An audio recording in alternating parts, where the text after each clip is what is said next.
psilocybe mushrooms from New Zealand that are going psychotioid. So these may be the first psychedelic truffles. Actually psychedelic truffles. You know, people talk about these psychedelic truffles from Amsterdam. There's not actually truffles. Real truffles have spores in the inside. Some mushrooms produce forms underground called sclerotia that look like truffles, but they're sterile. There's no spores in there.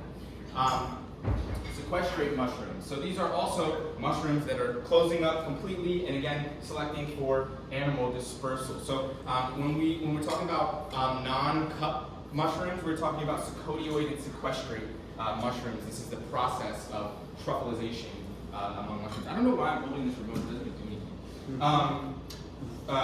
This is another sequestrate mushroom. We have this Dophalogaster. And we're seeing even the formation of the gleba, the transformation of the spore-producing part into the spore-producing parts that we see in the truffle, which we call gleba. So you can see here selection for reduced water loss and animal dispersal. So this is really important. Again, when I'm trying to get people to care about the environment, well, cool, truffles are flashy and they're expensive. Right now, the whites are going for $280. I can get them for $280 an ounce. Good luck finding that elsewhere. So if anybody needs them. I mean, I got that black, I got that white.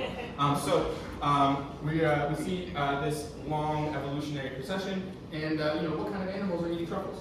All of them, right? Okay, so here we see. Oh, also, you know, I mean, wonder why I'm so lit up? I'm drinking Michael Pop. It's an all-natural energy drink with spring water from North Carolina. Lion's mane and cordyceps. I started this company with my buddies down in Tennessee. If you're interested, we got some at our booth.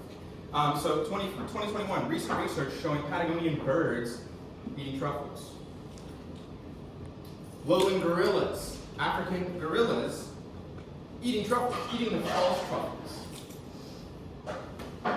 So all of these different animals are eating truffles. We see deer eat truffles, bears, squirrels, reptiles, turtles, gastropods, all different kinds of insects. All these things are eating truffles. In Australia, they're trying to train the bandicoots to stop eating the cultivated truffles. It's a really interesting research project. But how did truffles get so diversified? How did all these animals figure out about eating truffles? The warthogs, the flying squirrels are one of the biggest signs.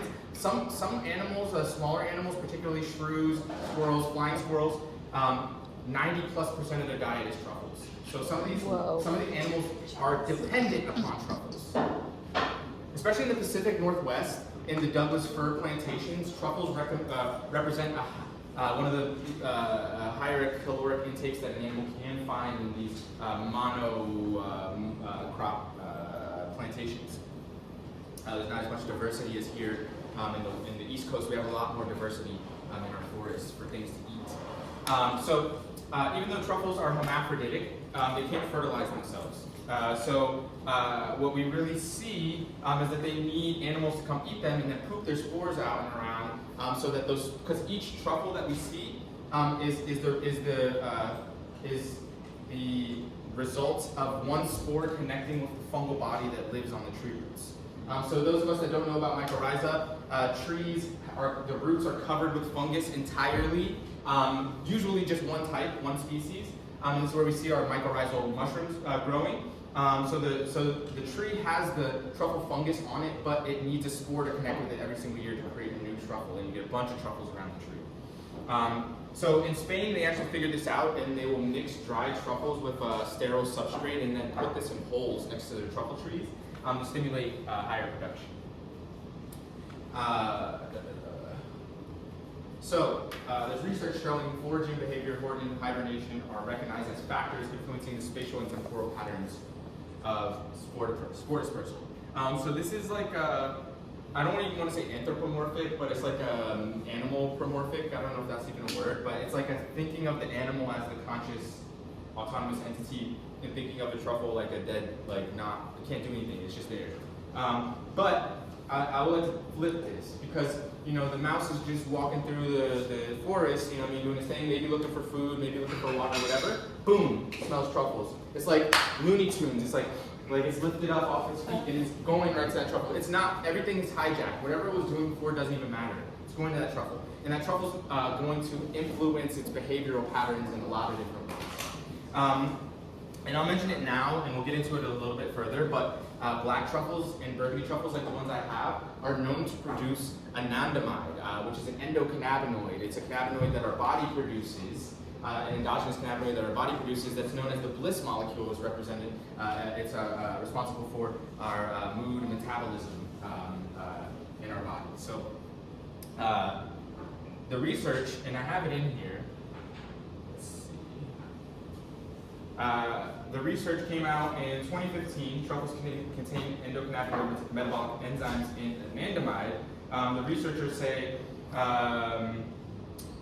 they suggest that anandamide might be an ancient attractant to truffle eaters that are well equipped with endocannabinoid binding receptors. So the truffles are literally getting these little animals high, and like anandamide also can induce adult neurogenesis, so it can increase neuroplasticity in the brain, which allows for retention of new learned behaviors and patterns. So finding it becomes something that's becoming more ingrained as you eat it, which is really, really cool. So it's just like, again, why do all these animals have relationships with truffles? Well, you remember I said the Tuberacea diverged 156 million years ago during the late Jurassic. During that time, all mammals, warm-blooded mammals, were like this size. We're all smaller than a cat, because all the ecological niches larger than a cat were already taken by the dinosaurs. And the ecological pressure from the dinosaurs didn't allow mammals to diversify into anything larger than this. So KPG extinction event happens and a giant meteorite smashes into the Yucatan Peninsula. Boom, big cloud, plants are dying, trees are dying, everything's dying. And at this point, all these little mammals, they just eat detritus. They eat rotten food that falls on the ground, old meat, tubers, anything underground. This is what they have a relationship with.